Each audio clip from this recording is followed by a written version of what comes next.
So, our first story, the Zion 15 presidential staff are currently receiving treatment at the police hospital after sustaining injuries when their bus was run into by a DAF truck.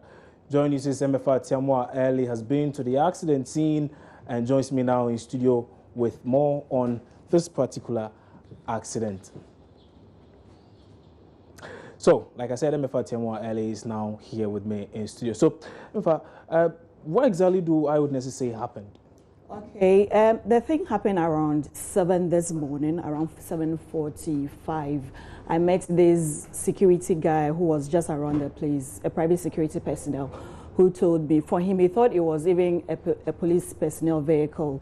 So he was telling me it involved some personnel from the police service who had been rushed to the police hospital. Then I needed to quickly rush there to do checks there. When I got there, I got to the police service, the Ghana Police Service, where I was expecting to speak to Cephas Arthur, who was not available at the time. Then I moved to the hospital. I met with Faustina, who happens to be their PRO, and she took me to the victims. And they were not, if I would say, police personnel, but they were not ready also to disclose their identity. All they were saying was that they were staff from a company and their bus got involved in an accident. That was what they were telling me. And then upon a second thought, I was like, okay, why don't I go to the police station? Because obviously they would have lodged a complaint. So I rushed to the police station, and fortunately I met the commander in charge, John Ariel, who confirmed the accident. And he told me it's rather involved a presidential staff bus and a DAF truck. The presidential staff truck was traveling from the Flagstaff House towards the States House, and then it would have to use the interchange. That's roundabout on the interchange. And the truck driver was heading towards 37 from Accra down the Canadian Embassy. Okay. So that was where the clash occurred.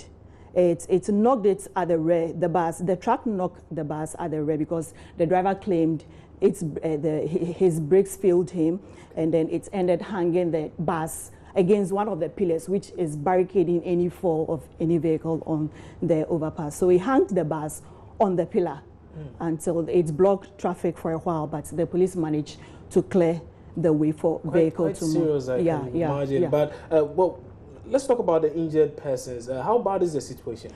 When I met some of them at the hospital. I met one guy who was in plaster he had some plaster on the cheek, and he wasn't ready to talk. The others were complaining of body aches and others, but like I said, they were not prepared to tell me anything further. And then when I spoke to the Commander-in-Chief at the Cantonment MTTD, he told me, yeah, they had complaints like that. That was the reason they had to give them report to go to the hospital for further checkups. Yeah, so but no casualties? No, there were no casualties. There were no casualties. Right. Yeah. We'll come back to you shortly for some more. And MFR Tiamwa was giving us updates of the particular accident involving the presidential bus there.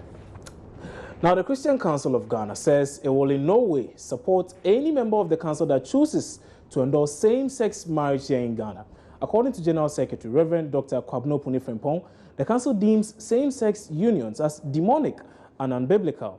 He adds, however, that the council will be looking to offer the Presbyterian Church of Ghana with all the necessary help in addressing the current issue facing it. Reverend Dr. Punifrempong spoke to me earlier on News Desk. Clear positions on same-sex union, and so let's discuss that. Not connected with the Presbyterian. Okay, so what's the position of the Christian Council on this issue? Thank you, my brother. Now, for us at the Christian Council of Ghana, same-sex marriage is unbiblical, it's un-Christian, and it's un-African. What it means is that the Bible we read, our understanding of marriage, same-sex union, cannot be part of the definition.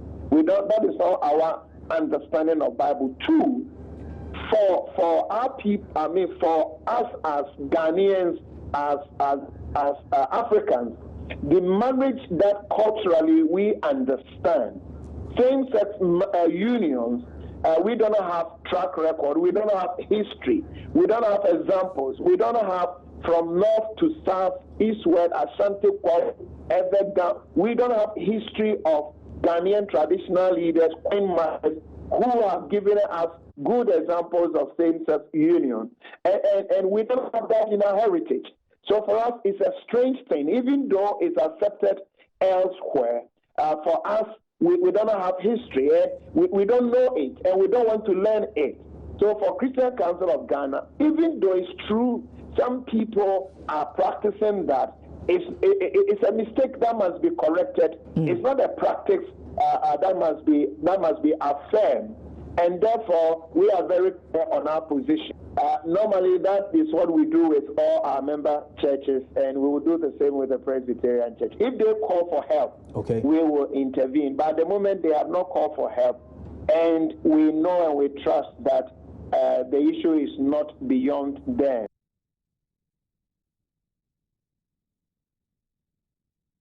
Meanwhile, lawyers for the Presbyterian Church of Ghana say the decision by a former moderator of the church to cut ties with it is not one that will affect the image of the church in any way. Speaking earlier on News Desk, lawyer for the church, George Obieje, says much as the church would have preferred an alternative to the former moderator's resignation, the church still stands by its decision not to tolerate same-sex unions in the country. I can only state that he has given the letter, a resignation letter, which I think we have discussed on your station, that he has written officially to the church, which has been received yesterday, that they have resigned as a reverend minister of Presbyterian Church of Ghana. But because we have taken decision in 2011 that any Presbyterian congregation or church that we have relationship with that decides to accept homosexuality, we will cut that partnership and that relationship with them. And that is also we favor that relationship. So the church decided in 2011, Presbyterian Church of Ghana, and then the Presbyterian Church of USA decided last year to accept same-sex marriage last year. The Presbyterian Church has informed them that we have severed relationships in 2011 when we did. Then our reverend minister, who is a senior minister, our former moderator, was attended to the Presbyterian USA to work. His time was due to come back, but the church was prepared to extend it for another day. It is not a branch of our church that can go contract. That's why I said that the Presbyterian Church of USA is a separate church from us. But the point is this: you see, you have Ghanaians in USA who have formed a church. They have come together to form a church. But because some of them have their roots of Presbyterian Church of Ghana, when they form the church, some of them, they are independent churches, churches of their own, individuals. There are some who want to associate with the Presbyterian. There are churches in the US that have registered with Presbyterian Church of Ghana, but they are in the US. There are churches in the US that have registered with the Presbyterian Church of the US. It is not like our church, which the branch is doing something different. No. Okay, so if I get what you're saying correctly, you don't seem to agree with those who believe that this suggests a clear lack of direction among the rank and file of the Presbyterian Church of Ghana. Not at all, not at all. What you're saying is that this is in no way going to affect the church itself, the church here in Ghana, and the clear vision of the church. That's what you're saying. Exactly so. It's not going to affect it. The only thing which we would have wished that it doesn't happen that way, that a senior minister of the church who has worked at one of the highest offices of the church should say that I have resigned. We wouldn't have wished for that. Meanwhile, some Ghanaians have been reacting to news of the resignation of the former moderator of the Presbyterian Church of Ghana. If actually is to support the gay system, and he doesn't want that, he should just resign, because that is the norm of that New York. So definitely, he have taken a good decision, of course, to resign. Each and everyone like his own lifestyle. He want to follow gay, fine. He want to marry a woman, fine. So there's no problem with that. Okay. This particular gay and lesbian, it's not an attitude which we the Christians should practice. So if due to that he decided to resign from the church or where he is, I don't think it's proper. Because he's a man of God, and that is the policy of the church in Ghana here, that the gayism and the other aspect is not accepted in the church. And being a former moderator, he knew very well that this is the stand of the church in Ghana. So as it in the US, nobody knows what happened, that he has now changed his mind to support that idea.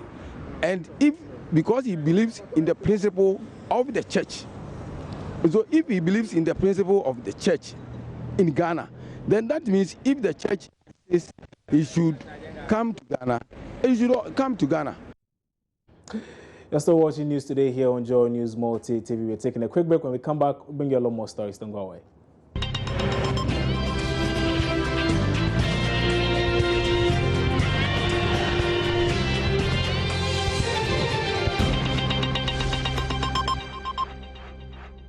Thanks for staying with us here on News Today. Now, a 63-year-old veterinary officer has been arrested for operating an illegal abortion clinic at Avechevi in the Akachi North District. Ivy Setoji joins me from the region with more on this particular story. Ivy, good afternoon. Thanks for joining us. Now, tell us more about this supposed doctor and his operations. Well, this vet officer is relatively known in the area. 52 years. And the DC for the area told me that the success is usually present at involving Fulani testament. That is, anytime they call meeting for Fulani testament. And I've once or twice seen him at the clinic, but he didn't raise any suspicion of what he does. It was later that they realized they had information that that was what was happening. There was a person that particular facility at the clinic. And so they went there to look at him and then to see what was really happening. So this man, when we saw him yesterday, he appears very good, even though we saw that he was good. And also, he was not feeling too well according to him. So right now, we really don't know whether, apart from the three other accomplices who are on the run, they are the only people on this. Do you know exactly when it's to be arranged before court? Hello? Yes, Ivy. I was asking whether or not we know when exactly it's supposed to appear before court. Hello? Okay, well, Ivy Setoji seems not to be hearing me there. We will try and fix the lines there, and then we'll bring her back on. But let's now head to the courts, where the committee, where one of the justices currently being interviewed has failed to show up. Justice Ajet Nassam, we're told, has failed to show up at the committee currently working on this particular situation. Well, we can get more from correspondent Kwachi Afrenioma, who is live at the courts with some details of this particular story. Afre? Hello, Chencha. Yes, indeed, if you can hear me. We're told Justice Ajet Nassam was supposed to have appeared before the committee sitting today. He failed to show up once more. Exactly, the committee published in the national dailies yesterday, Daily Graphic specifically, that he had a deadline of 10 a.m. today to appear before the committee after failing to show up since Monday. And as of 10 a.m. today, Justice Ajet Nassam did not arrive at the Supreme Court premises, the administration block of the Judicial Service where the committee is sitting. But the committee, I can say, has also allocated 1 week each for cross-examination of the 7 judges who've been suspended so far. That's 5 working days, Monday to Friday. That will end on December 11th. So what will happen is that at each of the sittings from Monday to Friday, these judges and their lawyers will have the opportunity to cross-examine Anas Armeyaw, and as they have the right to bring along, invite some witnesses as well. before the committee. So Justice Ajed Nassam's failure to appear before the committee today means that he's forfeited his right to appear and give his own side of the story. And the committee will now move on to the other 6 judges. Next week, another judge, not too clear who it will be, will have the chance to appear before the committee from Monday to Friday between that time. And as I mentioned earlier, this will end on December 11. That's the processes involving the judges appearing before the committee and then giving their side of the story, cross-examining Anas Aremi Awanas. Many thanks for that update, Kwachi Afeni. I'm joining us live from the courts with that particular update. Now, university teachers in the country say they may be forced to see through their threat of withdrawing teaching services tomorrow if government does not pay their book and research allowances for the 2014-2015 academic year. Dr. Harry Agbanu is president of the Legon branch of UTAG. UTAG is not happy going on strike every now and then just to make sure that our book and research allowances are paid. We've been working with government, we've been talking with them, we've been with them all along. But the point is that every now and then they keep postponing. Tomorrow you'll be paid, then tomorrow comes, the next week and all that. And what we are facing on our campuses is that our members getting frustrated and are calling that we should do something. But we are trying to weather the storm to make sure that government pays us as early as possible. So exactly what has government been telling you this whole time? We are working on it. The Controller General, what's the name? The Controller and Accountant General is preparing the checks, whatever, etc., etc. But today we have information that first batch of payment will be released and the second batch somewhere next week. So I think that is refreshing news. So as things stand now, you are not going to embark on the strike tomorrow. That is if you get your monies today. That's what you're saying. In fact, that will be decided by the national. They said that I am just the president for Legon. But for now, I'm not sure that there will be need for a strike once we are sure that the money will hit our accounts by next week. But are you sure the money is going to hit your accounts? That is the problem. So that is the problem. Sure, but the information we have had so far indicates that SCT will be issuing out the first batch today, and then probably early next week the second batch will be. So if that is true, then I think that there will not be any need for strike. We want to work. We have elected to do the work we are doing, and so any strike disrupt our activities, and so we are not comfortable with that. Unless we are pushed to the wall, then the strike becomes the last resort. Meanwhile, government says the problems leading to the delay in the payment of the book and research allowance to teachers has been resolved, with the first batch of teachers likely to receive their monies by close of week. Francis Badago is Public Relations Officer of the Education Ministry.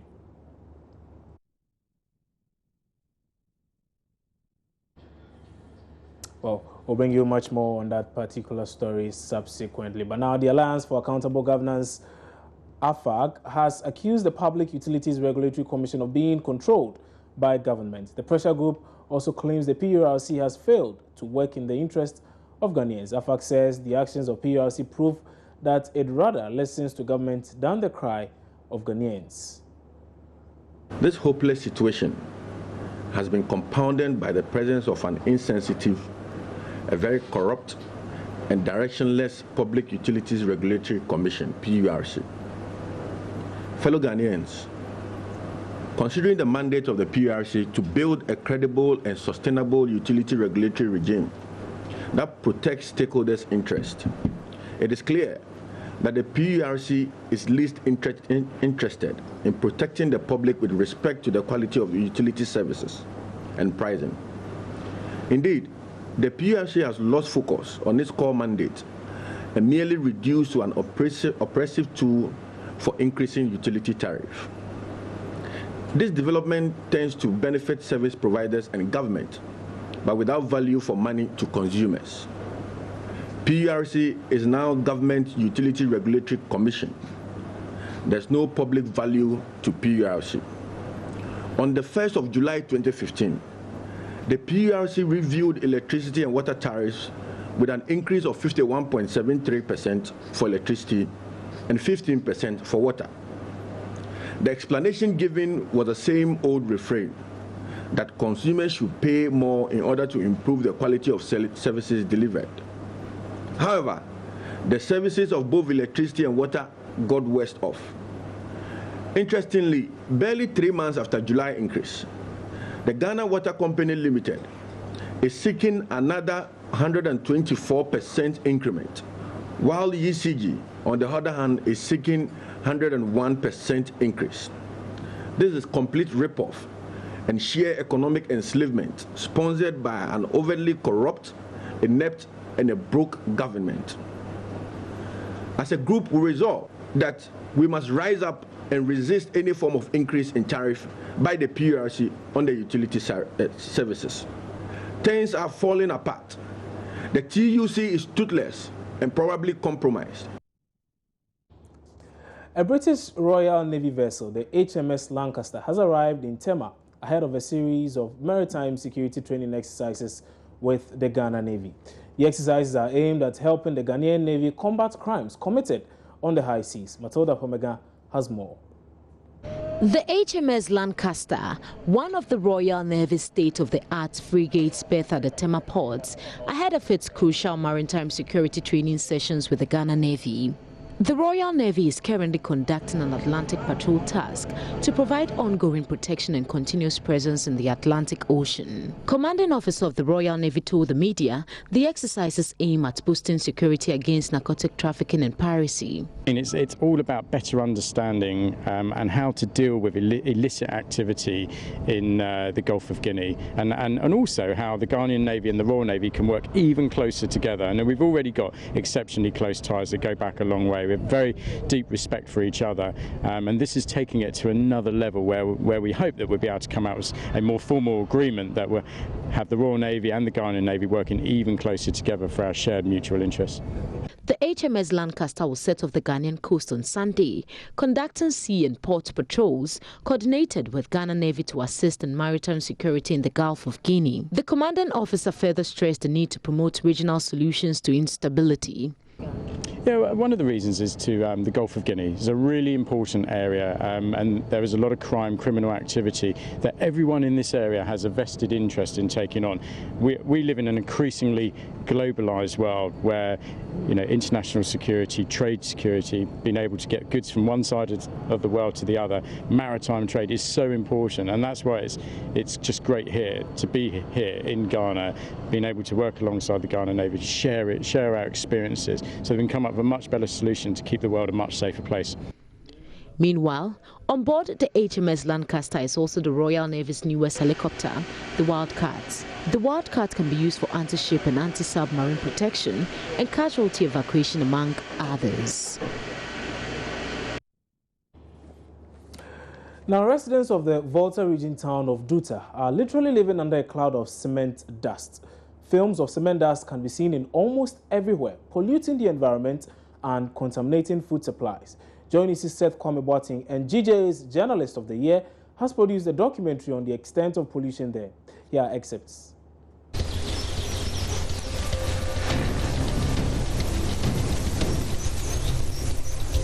Air pollution is a major problem in Ghana. It is a serious problem and needs to be addressed, and it can be addressed. But at Duta, near Aplao in the Volta region, the situation is worse. Residents are forced to inhale tons of cement dust daily. It goes into the rooms. Even when we're walking from the house to the school, it's very severe. Me personally, I'm asthmatic. Yes, and it is aggravating my condition. The dust causes a lot of problems to them, like it's an effect on their health, like having respiratory tract infections here and there. And when we grade our diseases that we have seen within the year or within the month, malaria is on top, and then respiratory tract infection is the second. Animals are also not spared. The fortunate ones go blind, while the unlucky ones die. 28 sheep were died before I know that the cement grass we are eating is nice. It's a situation which has consequences for the rest of the nation. The village makes the cassava-based granular flour, gari, to sell in other parts of the country. All of this is laced with the toxic substance. You don't know if the gari that you're eating comes from cassava which has been polluted by pesticide, or cassava that has got a heavy loading of cement dust in it. Managers of the Diamond Cement Company, the source of the problem, admit they are polluting the environment. Our business is cement, and cement is dust. So our business is dust. In fact, we are producing dust, but we are managing that dust. Living things like humans must breathe to stay alive. But breathing in contaminated or polluted air comes with many health problems and sometimes death. It is estimated that on the average, human beings breathe in about 13,000 liters of air each day. Sportsmen and other active individuals can do 20,000 liters in a day. Our body has to utilize the oxygen in each of the breaths and sift out all the unwanted ones, which put more strain on the body's detoxification system. Clean air has, however, become an expensive commodity in recent times, and this has harmful consequences on the health of all of us. Just imagine this amount of air that you breathe in. If the air is not clean and is so dirty, you could imagine how much of particulates that will enter into your body. Yeah, and the dangerous ones are the very fine ones and the gases. Okay, that is why it is good that cigarette smoking should be banned. Aside smokers, manufacturing companies and big industries are often blamed for this, and Duta in Aflao in the Volta region is no exception. They are forced to inhale, drink and eat cement every day. My name is Seth Kwame Boaten. Join me as I take you on a tour to discover the wanton pollution of a poor community, the shocking story of how people in this part of the country are contracting severe lung infections and being made candidates for death. You're still watching News Today here on Joy News Multi TV. We're taking a break here. When we come back, we'll bring you business.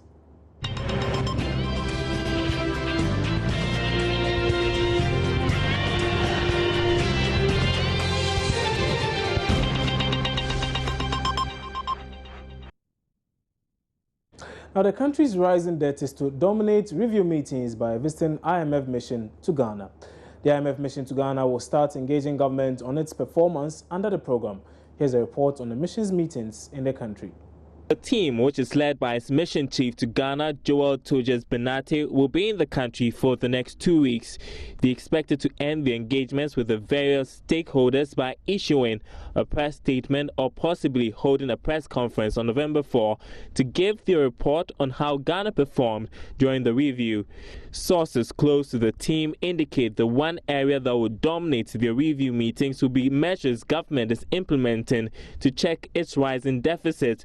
Another issue that could also come up in these meetings will be the cost of issuing the recent Eurobond. Other areas that the team will look into is how government has gone about raising revenue, as well as its expenditure from July to September this year, and the GDP growth figures.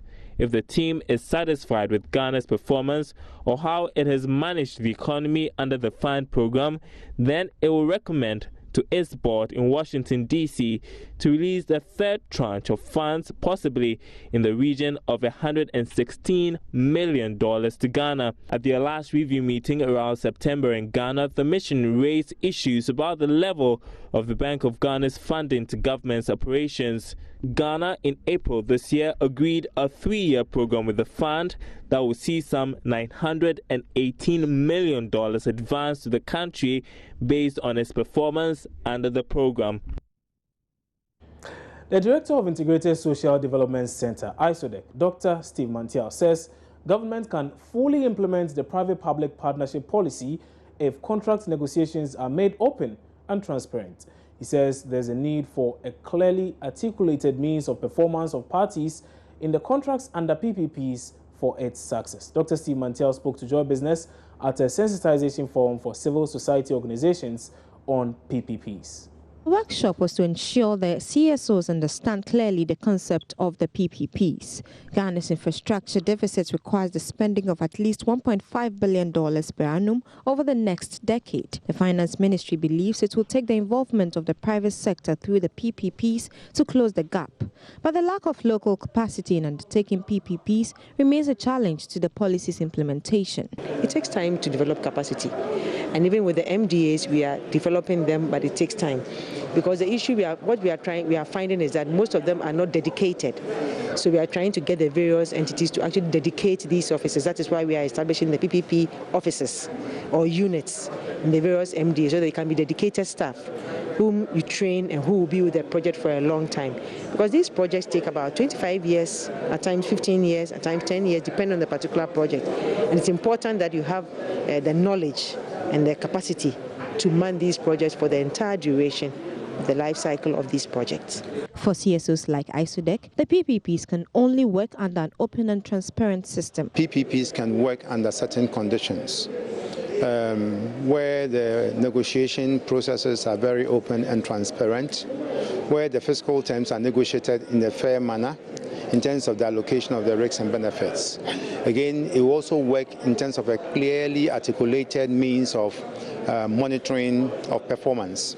In the case of the water sector, we didn't have this. The baseline data was not even established, to the extent that we got into dispute with the acquirers over whether or not they are doing well or retrogress in terms of their performance targets set for them.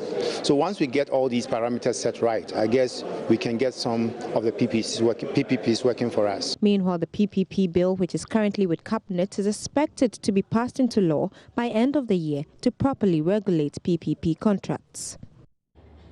Well, that will be it for Business. Time for sports with Benedict Osu.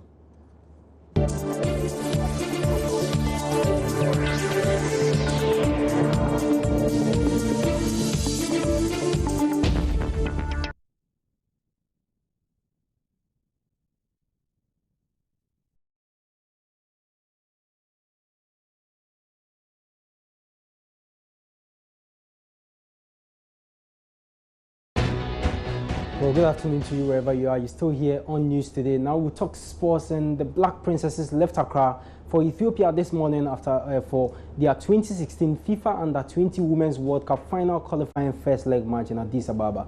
Now Ghana's national Under-20 female side advanced to the final stage of the qualifiers with a 3-0 aggregate victory over Equatorial Guinea. This was after Coach Didi Dramani's side completed 8-0 drubbing of Senegal over the two legs. Now, the first leg tie of the final qualifier will be played this weekend, with the return leg scheduled to be played between November 6th to 8th here in Ghana. Now, Coach Masud Didi Dramani tells Joy Sports they are ready for the task ahead. First of all, it's all about preparation. And the preparation really started right from our last game, which was on the 11th in Kumasi against Equatorial Guinea. And we would have known our weaknesses, we would have still continued to consolidate our strengths. Unfortunately, we have not had enough information about our opponents. But at top level football, you always have to step up your preparation to the highest level and respect your opponent, and knowing that it's the final phase of the qualifier. Your opponents are going to be very, very strong at home. We also take into consideration the weather condition. We are moving from the western part and going to the, to the eastern part, where the altitudes are always very high. And so we're looking at all this, and then we're looking at what time is it convenient to travel, and then what really do we have to put into the players' minds. And so when you ask about mentality, the mentality is in diverse. You need to think about the weather, you need to think about the physical conditioning. What do I have to do such that I will be able to get my players to be able to get into that top level? And also, they have a very passionate, fans. They keep cheering right from the beginning of the game to the end. They appreciate good football, and so you need to get all these issues into the, ears of your players and into their minds. And judging from the game, as for football, when it starts, you are either defending or you are attacking. And so in any case, if somebody asks, are you going to defend? In every time. Now, the Ghana Football Association has confirmed that the Black Stars will play Comoros Islands on November 13 in the first leg of the final qualifying round 2018 World Cup qualifier and the return leg on November 17. Now, head coach Avram Krant could be inviting some fresh limbs for the task ahead, and Norway-based striker Mahatma Otu is one player knocking hard on the door after leading his club to return to the top flight with 13 goals in 24 appearances. Now, the 23-year-old is happy with the feat. It hasn't been an easy season so far, but hey, by God's grace, He has seen me through and we have qualified. As a player, I'm very happy, and at least it improves my CV because we went down last year and I stayed. And by God's grace, I'll be able to qualify the team. So we thank God. We won yesterday by 4-3, and I was able to score brace again. And so I just thank God for this fantastic form. It's left with 2 matches more to end the league, and I'm hoping that I continue. Now we can talk some club football now, and a board member of Accra Heart of Folk, Dr. Nyaho Tamaklo, says they will take legal action against the Ghana FA if a review in the appeals committee is ruling to have Kotoko's points restored fails. Now the committee overturned the ruling of the disciplinary committee, which saw Kotoko's 6 points restored, and Heart, by virtue of the ruling, have lost 3 points they gained from the boardroom and subsequently moved to 13th position on the league log with 40 points. Dr. Tamaklo told our tree service at Empire FM the ruling is unacceptable and insists they will fight tooth and nail for the point. I don't believe what has happened or what happened yesterday at the appeals committee is the end to the matter. It's not at all. The FA is run by laws, and we shall follow the FA laws carefully. But if we still believe what is being done is not legal, we shall not hesitate at all to go to the law courts of the country. If we are supposed to have lost the case at appeal, we can still have the case reviewed.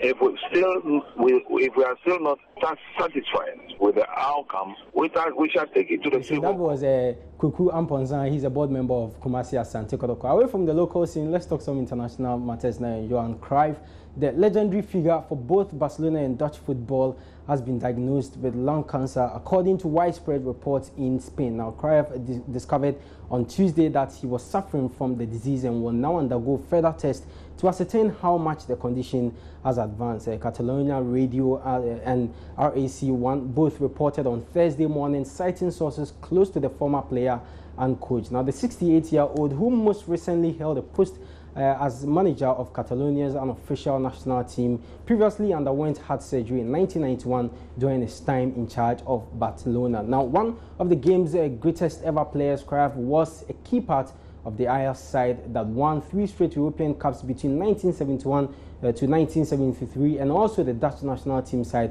which reached the World Cup final in 1974. Although he was on the losing side against his country's neighbors and major rivals, West Germany, Cruyff was named the player of the tournament, and the same year won the last of his 3 Ballon d'Or titles.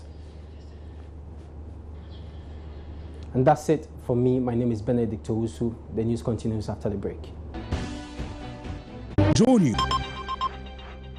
Thanks for staying on News Today. Now, government has scheduled an emergency crisis meeting later this afternoon over the worsening power crisis. The meeting follows joint news checks which reveal the Electricity Company of Ghana is having to shed almost 600 megawatts of power. That means most parts of Accra and Kumasi are the worst affected. Francis Aban of our Energy Desk joins me now in studio with more on this. Francis, tell us much more about this. What is accounting for this particular exercise? Well, our sources at the power sector have given us indications that as of this morning at 6 a.m., they were asked by the power generators, that's VRA, to shed some 590 megawatts of power. Now, this comes because of 2 things. There's a generation problem and production as well. We're told that the generation problem stems from some issues to do with some cables and equipment that's spoiled, and that's causing this. But we're also learning from our very deep-throat sources as far back as in Nigeria, who tell us that as far back as Saturday, there was a problem with a fuse for N-gas. That pipeline brings us the gas from Nigeria. We are learning that it's a problem with it and some repair works is being done. Some gas is coming through to Ghana, but the reduced quantity means that it will have a general effect on our plant in Asogli and in Tamar as well. So the meeting this afternoon, we're learning, we'll try to find alternatives at a time like this as to how things will work out and how we'll be able to manage things. You already know that here in Kokomlemle, the lights are out, and most parts of Accra and Kumasi, the lights are out. The amount of power that's being shed, 590, means that if that's just concentrated in one area, the whole of Accra will be off and half of Kumasi will be off. So it's a very difficult time now. We're still keeping our ears on the ground to get some more information for you. We know Asogli, which feeds on most of the Nigerian gas, is down. Only one unit is currently working, and even that, there are issues about the amount of gas they're getting and the kind of power they can provide us at now. Wow. We'll bring the viewers and listeners a lot more on this particular one, but thank you very much. That was my colleague Francis Aban bringing us the very latest on that particular subject matter. We're taking a break here. When we come back, we'll bring you international news.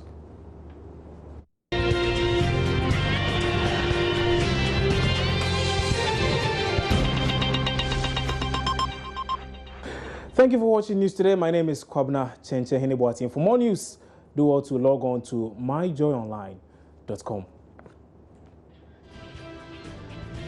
Enjoy the rest of our broadcasts.